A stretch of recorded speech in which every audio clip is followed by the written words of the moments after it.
నమస్తే అండి. నా పేరు శైలజా చరణ్ రెడ్డి.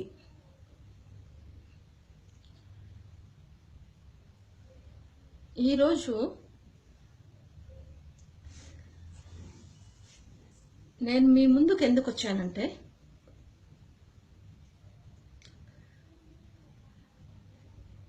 ఈ రాజకీయ వ్యవస్థ ఎంత దిగజారిపోయిందంటే, ఒక పార్టీలో ఉన్నప్పుడు ఒకలాగా, ఇంకొకళ్ళ పార్టీలోకి మారగానే ఇంకొకలాగా మాట్లాడటం చూస్తుంటే చాలా వింతగా అనిపిస్తుంది.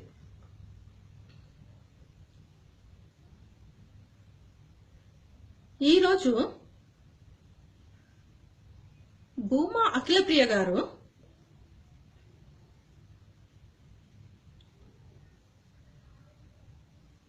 ఒక స్టేట్మెంట్ ఇచ్చారండి. మీరు విన్నారో లేదో?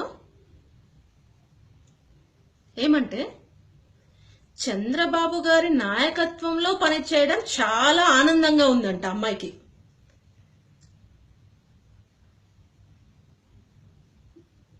భూమా అఖిలప్రియ గారిని నేను ఒక ప్రశ్న అడుగుతానండి.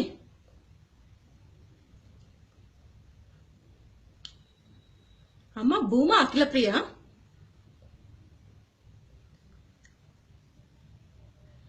నీకు చంద్రబాబు గారి పాలనలో ఏమంత ఆనందంగా అనిపించింది?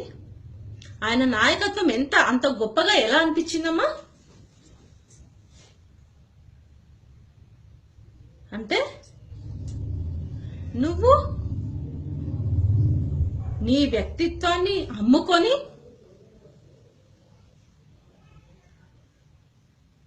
రాజకీయ మనుగడ కోసం, రాజకీయ లబ్ధి కోసం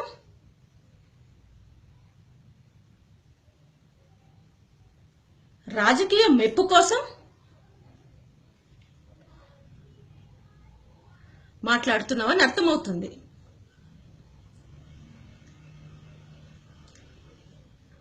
ఎందుకమ్మా నువ్వు ఇంత దిగజారిన రాజకీయాలు చేస్తున్నావు?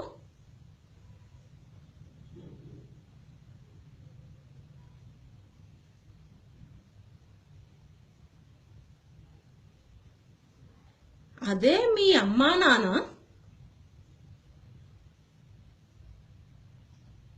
శోభా నాగిరెడ్డి గారు 2014లో జగన్మోహన్ రెడ్డి గారి నాయకత్వం ఎంతో గొప్పది, విశ్వసనీయత కలిగినది,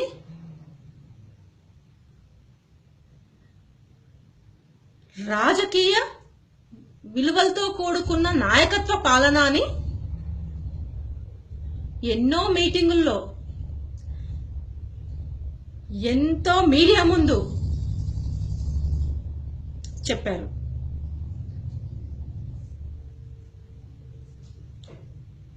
జగన్మోహన్ రెడ్డి గారు చరిత్ర చదివేవాడు కాదు, చరిత్ర సృష్టించేవాడు అని చెప్పారు. జగన్మోహన్ రెడ్డి గారి నాయకత్వం పైన మాకు ఆ నమ్మకం ఉంది.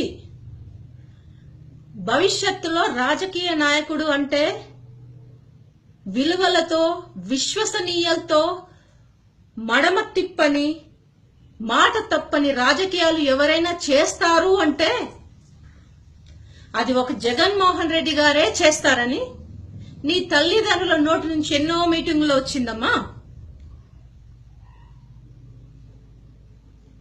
సమర్థవంతమైన నాయకుడు ఎవరు అంటే జగన్మోహన్ రెడ్డి గారు అని చెప్పారు. మాలాంటి కార్యకర్తలకి, వైఎస్ గారి అభిమానులకి అతి త్వరలో మీకు మంచి లీడర్ను ప్రజెంట్ చేస్తాము. అతి త్వరలో ఈ రాష్ట్రానికి ఒక మంచి నాయకుడు సీఎం కాబోతున్నాడు. అతి చిన్న వయసులో గొప్ప నాయకుడు ఎవరు అంటే వైఎస్ జగన్మోహన్ రెడ్డి గారు అనేలా చరిత్ర సృష్టిస్తాడు అని చెప్పారమ్మా. కానీ నీవేంటమ్మా ఈరోజు కేవలం తల్లి తండ్రి చనిపోవడం వల్ల వచ్చిన ఒక మంత్రి పదవి నిలబెట్టుకోవడం కోసం ఇంత దిగజారుని రాజకీయం చేస్తున్నావమ్మా. శోభమ్మ కడుపులో పుట్టిన నీవు తల్లిదండ్రులను ఆకాశంలో నిలబెట్టే స్థాయికి చేర్చాలమ్మా. కానీ నువ్వేం చేస్తున్నావు? వాళ్ళ వ్యక్తిత్వాన్ని నీ అవసరాల కోసం అమ్ముతున్నావు. అదే శోభా నాగిరెడ్డి గారు బ్రతికి ఉంటే ఈరోజు నువ్వు చంద్రబాబు నాయుడు గారు సమర్థవంతమైన నాయకుడు అన్నావు చూడు, ఆ మాటకు నిన్ను లాగి కొట్టుండేది. వెన్నుపోటు రాజకీయాలు చేసే చంద్రబాబు నాయుడు నీకు నాయకుడు, సమర్థవంతమైన నాయకుడిలా కనిపిస్తున్నాడా? ఏంటమ్మా, నీ కుటుంబంలోనే నిన్న వెన్నుపోటు పొలవలే?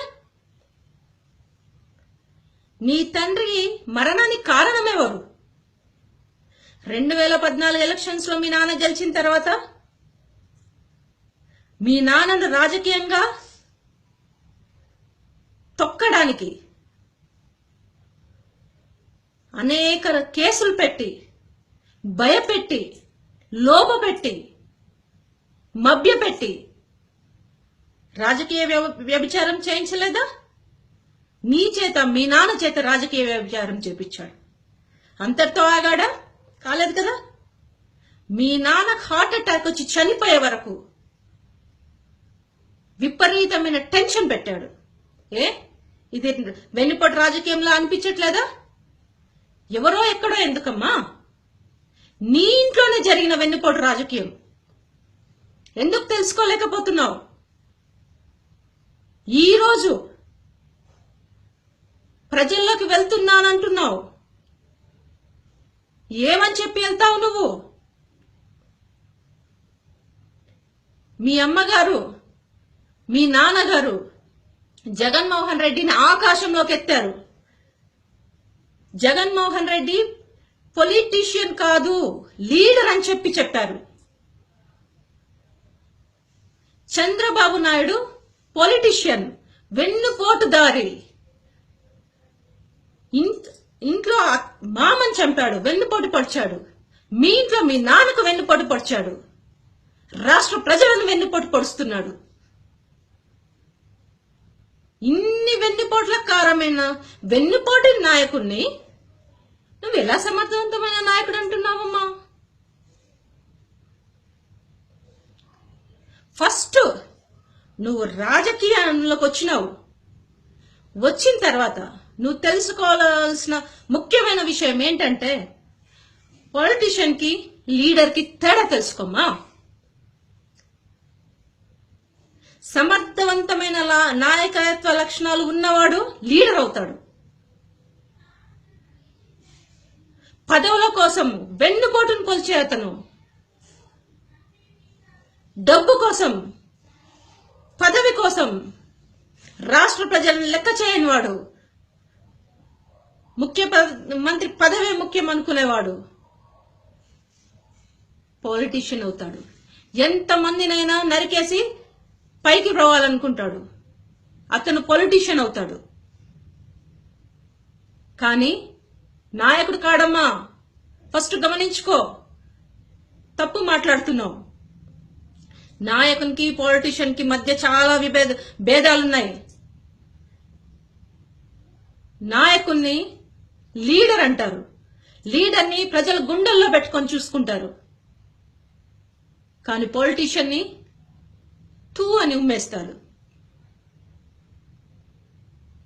ఎవరి మొప్పు కోసం అమ్మా నువ్వు ఇంత తాపత్రయపడుతున్నావు? కేవలం నీకు ఒక బిస్కెట్ వేసి, నీకు మంత్రి పదవి ఇచ్చి, నిన్ను ఈ అవసరానికి వాడుకుంటున్నారమ్మా, గమనించుకో. మేమెందుకు చెప్తున్నామంటే భూమా నాగిరెడ్డి గారు గాని శోభా నాగిరెడ్డి గారు గాని మా రాష్ట్ర ప్రజలకి, మా పార్టీకి ఒక ముఖ్య నాయకుల్లా జగనన్న వాళ్ళకి స్థానం ఇచ్చాడు. ఆ స్థానాన్ని శోభా నాగిరెడ్డి గారు చాలా పదిలంగా కాపాడుకున్నారు. కానీ ఈ వెన్నుపోటు రాజకీయ నాయకుడు ఉన్నాడు చూడండి, అతను భూమా నాగిరెడ్డి గారిని బ్లాక్మెయిల్ చేసి భూమా నాగిరెడ్డి గారితో రాజకీయ వ్యభిచారం చేయించాడు. ఆ బాధతోని చంద్రబాబు నాయుడు పెట్టే టెన్షన్ తట్టుకోలేక మీ నాన్న చనిపోలా? ఇన్ని జరిగినప్పుడు నువ్వెలా ఉండాలా? పాలిటిషియన్ కి పాదాలు ఒత్తుతావా నువ్వు? ఎవరి మెప్పు కోసమో నీ వ్యక్తిత్వం నమ్ముకుంటున్నావు. అమ్మ అఖిలప్రియ, నేను నీకొకటే హెచ్చరిస్తున్నాను. నీ సోదరిగా అనుకో, శోభమ్మ గారి అభిమాని అనుకో, ఎవరైనా అనుకో, కానీ నీ చిన్న వయసులో మంత్రి పదవి వచ్చింది. మంత్రి పదవులకు ఆశపడకు. ప్రజల్లో గుండెల్లో చిరస్థాయిలో నిలిచిపోయే పనులు చేయి. అప్పుడు నువ్వు లీడర్ అవుతావు. నువ్వు ఇట్లాంటి వెన్నుపోటు రాజకీయ నాయకులకు వత్తాసు పలికితే నువ్వు కూడా పాలిటిషియన్ అవుతావు. రాజశేఖర రెడ్డి గారిని గుండెల్లో పెట్టుకొని చూసుకుంటున్నారు జనాలు, పార్టీలకు అతీతంగా. గుర్తుపెట్టుకో, పార్టీలకు అతీతంగా గుండెల్లో పెట్టుకొని చూసుకుంటున్నారు. అతను లీడర్. అలాంటి లీడర్ కడుపులో మళ్ళీ ఒక లీడర్ పుట్టాడు. అతనే వైఎస్ జగన్మోహన్ రెడ్డి. ఆ జగన్మోహన్ రెడ్డి గారిని మీ అమ్మ గుండెల్లో పెట్టుకొని చూసింది. జగన్మోహన్ రెడ్డి గారు మీద కక్షపూరితమైన కేసులు పెట్టి జైల్లో పంపించినప్పుడు ఆమె కళ్ళ నుంచి వచ్చిన నీళ్లు నేను చూశాను. రాజకీయాలు ఎంత నీచ నికృష్టానికి దిగజారాయి అని ఆమె కంట్ల నుంచి నీళ్లు వచ్చాయి. ఎందుకంటే ఏ తప్పు చేయని జగన్మోహన్ రెడ్డిని ప్రజల నుంచి దూరం చేయాలని ఒకే ఒక ఇదితో జైల్లో పెట్టారు. ఆ రోజు మీ అమ్మ చెప్పింది, ఏ రోజుకైనా కడిగిన ముత్యంగా బయటకు వస్తాడో జగన్మోహన్ రెడ్డి గారు. జగన్మోహన్ రెడ్డి గారు ఎలాంటి తప్పు చేయలేదు. అతను ఒక మంచి లీడరు, సమర్థవంతమైన నాయకుడు అంటే ఈ రాష్ట్రానికి జగన్మోహన్ రెడ్డి గారే అని చెప్పారు. అలాంటి జగన్మోహన్ రెడ్డి గారిని వదిలిపెట్టి వెన్నుపోటులను పొడిచే, రాష్ట్రాన్ని సర్వనాశనం చేసే, భూ కబ్జాలు చేసే, మాఫియాని నడిపే ఎలాంటి నాయకున్నామ్మా నువ్వు? సమర్థవంతమైన పాలన అంటున్నావు. గడిచి 3 సంవత్సరాలు అయిపోయింది. ఎలక్షన్స్ గెలిచి మీ చంద్రబాబు నాయుడు సీఎం అయి 3 సంవత్సరాలు జరుగుతుంది. 3 సంవత్సరాల్లో ఆయన మేనిఫెస్టోలో పెట్టిన ఒక్క హామీ అన్నా జరిగిందా? జరిపించాడా? గమనించు, చెయ్యి. ఏ దాంతో నువ్వు ఎలక్షన్స్ లోకి వెళ్తున్నావు? మేనిఫెస్టోలో పెట్టిన 600 పాయింట్లో ఒక్కటన్నా జరిగిందా? రైతులు సంతోషంగా లేరు, మహిళలు సంతోషంగా లేరు, వృద్ధులు సంతోషంగా లేరు, యువకులు సంతోషంగా లేరు. ఎవరమ్మా సంతోషంగా ఉంది? తెలుగు తమ్ముళ్ళు సంతోషంగా ఉన్నారు. ఎందుకంటే ప్రజల యావదాస్తిని, ప్రజలకొచ్చే ఫండ్స్ ని అన్ని వాళ్ళు తీసుకొని వాళ్ళు ఎంజాయ్ చేస్తున్నారు. అట్లాంటి రాజకీయ తమ్ముళ్ళని ఎంకరేజ్ చేసే చంద్రబాబు నాయుడు సమర్థవంతమైన నాయకుడా? నీకు నాయకత్వ లక్షణాలు ఎక్కడ కనిపించాయమ్మా? ఎక్కడ కనిపించాయి? ఇక్కడైనా జాగ్రత్త పడు తల్లి. మేము వైఎస్ఆర్సీపీ సోల్జర్స్, సైనికులము ఎందుకు నిన్ను సాఫ్ట్ కార్నర్తో వదిలేస్తున్నాము అంటే నువ్వు శోభమ్మ రక్తంవి కాబట్టి, శోభమ్మ మా ఆడపడుచు కాబట్టి. ఈ రోజు కూడా శోభమ్మ మా గుండెల్లో అట్లాగే పదిలంగా ఉంది. శోభమ్మ ఉండుంటే నిన్ను ఇలా చేసుండేది కాదు. ఇంత దిగజారు రాజకీయాలు చేస్తుంటే ఒప్పుకునేది కాదు. కానీ నువ్వు ఎవరి మెప్పు కోసమమ్మా? ఒకరి మెప్పు కోసం ఇంత దిగజారి రాజకీయాలు చేయాల్సిన అవసరం ఏముంది? పదవి ముఖ్యం కాదు తల్లి, ప్రజల గుండెల్లో నిలిచిపోయేది ముఖ్యం. సమర్థవంతమైన నాయకత్వాన్ని ప్రోత్సహించు, సమర్థవంతమైన నాయకత్వం చెయ్యి. నువ్వు మాత్రం పొలిటీషియన్ గా మారబోతున్నావు, గుర్తుపెట్టుకో. పొలిటీషియన్ గా మారొద్దు. మీ అమ్మ ఎలాగైతే లీడర్ గా ఉండిందో నువ్వు లీడర్ గా మారు. లీడర్ గా ప్రజల గుండెల్లో నిలిచిపో. నీకు దేవుడు చక్కని అవకాశాన్ని ఇచ్చాడు. చిన్న వయసులో మంత్రి పదవి వచ్చింది. అది ఎంత నష్టపోతే మంత్రి పదవి వచ్చిందో అందరికీ, ప్రపంచంలో అందరికీ తెలుసు. కానీ ఆ మంత్రి పదవిని ప్రజల కోసం వాడు. రాజకీయ నాయకుల మెప్పు కోసమో లేకపోతే అధిష్టానం మెప్పు కోసమో కాదు, ప్రజల మెప్పు కోసం వాడు. ప్రజలకు సంక్షేమ పథకాలు చేర్చు, ప్రజలను చల్లగా చూడు. నీ ఆధీనంలో ఉన్న ప్రజలు శోభా నాగిరెడ్డి గారి, భూమా నాగిరెడ్డి గారి కూతురు అఖిలప్రియ అని చెప్పుకునేలాగా కాకుండా భూమా అఖిలప్రియ అని చెప్పుకునేంత గొప్ప పాలన చెయ్యి. అంతేకాని నీచమైన, నికృష్టమైన, దిగజారు రాజకీయాలు చెయ్యొద్దు. నువ్వు చేస్తుంది అదే. ఇన్ని రోజులు ఎన్నోసార్లు జగన్మోహన్ రెడ్డి గారి గురించి కూడా కామెంట్ చేశావు. మేమే ఒకటే మాట అన్నాం. ఎందుకంటే ఆ పాప చాలా చిన్నది, చిన్న వయసులో చిన్నది, చిన్నప్పుడే రాజకీయాల్లోకి వచ్చింది. తెలుసో తెలియక ఎన్నో తప్పులు చేసి ఉండొచ్చు. కానీ మనం శోభమ్మ కూతురని వదిలేద్దాం. సోషల్ మీడియాలో ఎన్నో కామెంట్స్ పెట్టారు తల్లి నీ గురించి. కానీ నేను వాళ్ళందరికీ ఒకే సమాధానం చెప్పాను. మా జగన్మోహన్ రెడ్డి గారు కూడా అదే సమాధానం చెప్పారు. ఏమంటే శోభమ్మ గారి కూతురు మనం చూసి చూడనట్టుగా వదిలేయాల. చిన్నపిల్ల తప్పులు చేయొచ్చు, సర్దుకుంటుంది, మంచి ఏదో చెడేదో తెలుసుకుంటుంది.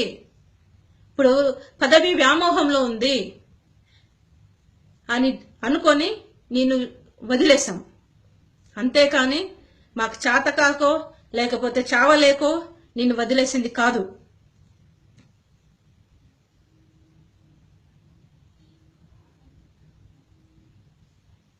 ఇక ముందైనా నీ నోరు అదుపులో పెట్టుకొని వైఎస్ఆర్సీపీ లీడర్స్ గురించి కానీ, జగన్మోహన్ రెడ్డి గారి కుటుంబం గురించి కానీ తప్పుగా మాట్లాడితే మాత్రం మాకు ఓపిక ఉన్నంత వరకు వెయిట్ చేస్తాం. జగన్మోహన్ రెడ్డి గారికి చాలా ఓపిక.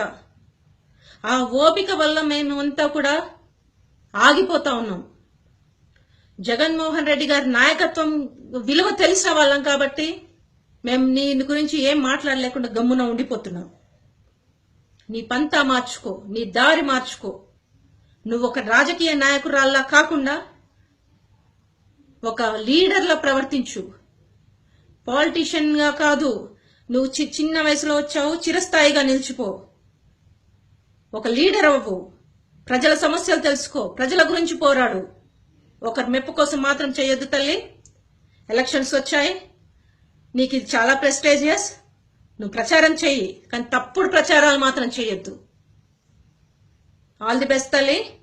కాకపోతే జగన్మోహన్ రెడ్డి గారికి ఉండే గౌరవం ఎక్కడ తగ్గినా మేము మాత్రం సహించేది లేదు. ఇది నీకు హెచ్చరిక అనుకో, సూచన అనుకో, ఇంకేదైనా అనుకో. జగన్మోహన్ రెడ్డి గారి నాయకత్వం 30 కాదు 50 సంవత్సరాల తర్వాత కూడా చెప్పుకుంటారు. రేపు చరిత్రలో ఒక పాఠంగా నిలిచిపోతుంది.